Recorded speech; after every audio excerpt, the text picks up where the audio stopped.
I love perfectly cooked eggs. They're a staple in my kitchen and I could eat them breakfast, lunch, and dinner. Now they're simple and fast, but they can be tricky to get right. Today, I'm taking a crack at answering all your questions about eggs. So for the perfect scrambled eggs, I like mine a little bit runny. That's a personal preference, but it's really simple. You need a little bit of butter and some salt.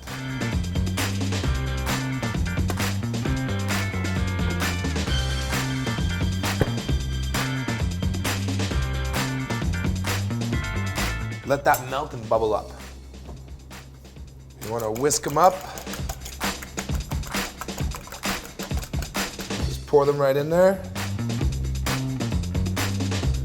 Now, I don't want my pan to be too hot. They're gonna cook quickly anyways.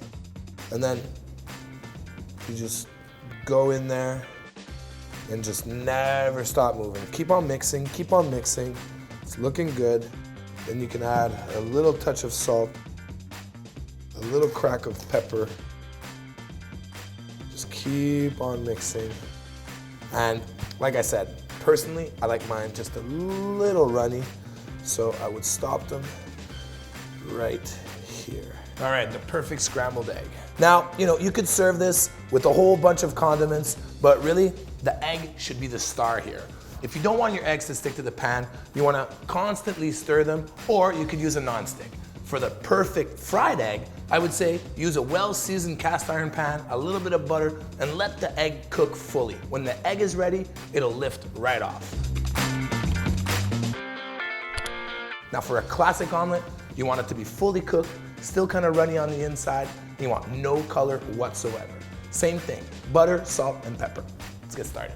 Now, it's pretty simple, but it takes a little bit of practice. So, let's see if I still got it. 3 eggs, let's get cracking. First step, no shell, we're doing good. Once again, you want to whisk the eggs.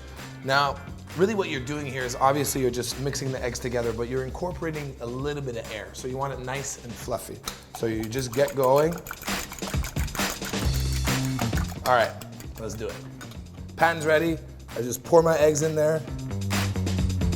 Beautiful. And it's not too hot. Now the first thing we want to do is you want to mix it just a little bit. Not too much, but you just want to get that egg cooked a little bit. That looks about right. Kind of fill in the blanks here.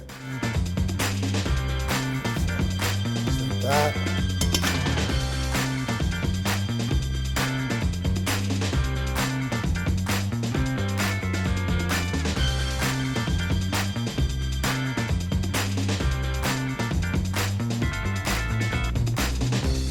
And that's the perfect omelet.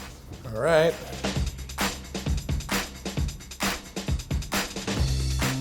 Beautiful. Now, if you have any recipes that call for egg yolks or egg whites and you have some left over, well, just freeze those. Don't throw those out. They'll come in handy. Maybe an angel food cake, maybe a mayonnaise. Honestly, don't throw it out. You'll eventually get to use them.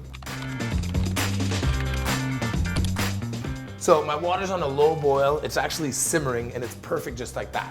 So next thing I'm gonna do is I'm gonna add a touch of vinegar. Now you put a little bit of vinegar in your water and it really kind of helps the egg stay together and stick together.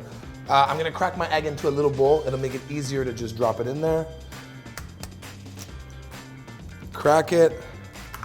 And the next thing I'm gonna do is I'm just gonna create a whirlpool. Now this is another little trick to kind of help your egg stay together.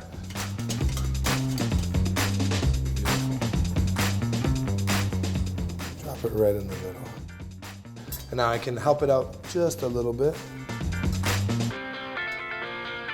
And you want to let it go for about, 45 seconds to a minute. Obviously depending on how runny you like the egg. I like it pretty runny. All right, so the egg is perfectly poached. Let's plate it up. So I've got root vegetable, chicken and potato hash right here.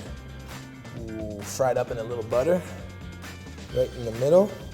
I've got my perfectly poached egg with my slotted spoon. Just make sure there's not too much water. You could also use a rag if you want and just make sure, okay? Slide that right on there. And